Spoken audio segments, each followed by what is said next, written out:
स्वतंत्र भारत की जय। स्वतंत्र भारत माता की जय। 79వ స్వాతంత్ర దినోత్సవ సందర్భంగా ఈరోజు జాతీయ పతాకావిష్కరణ గావించడం జరిగింది. రైల్వే గేట్ చౌరస్తాలో ఈరోజు జరిగినటువంటి పతాకావిష్కరణ కార్యక్రమం సందర్భంగా గతాన్ని ఒకసారి అందరం స్మరించుకుంటూ భవిష్యత్తులోకి వెళ్ళాలి.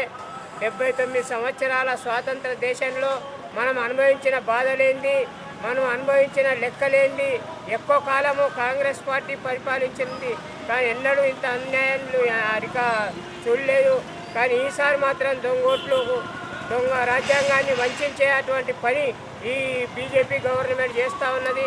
కాబట్టి ఇది మార్చుకోవాలని ఈ సందర్భంగా తెలియజేస్తున్నాం. 79వ స్వాతంత్ర దినోత్సవం సందర్భంగా ఈరోజు మన కోనేరు సాయి కుమార్ అన్న గారి ఆధ్వర్యంలో ఈరోజు జెండా ఆవిష్కరణ ప్రోగ్రాం చేయడం జరిగింది. చాలా సంతోషకరం.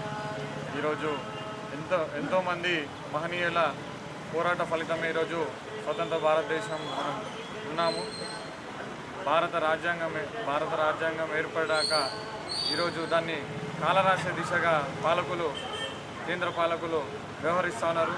దాన్ని ఖచ్చితంగా ప్రజలన్నీ గమనిస్తూ ఉన్నారు. మేమందరం కూడా ఏదైతే ఈ భారతదేశ పౌరుల కోసం కాంగ్రెస్ పార్టీ కానీ రాహుల్ గాంధీ గారి నేతృత్వంలో ముందు కూడా వారి హక్కుల కోసం ప్రజల తరఫున పోరాడతామని చెప్పి తెలియజేస్తాం.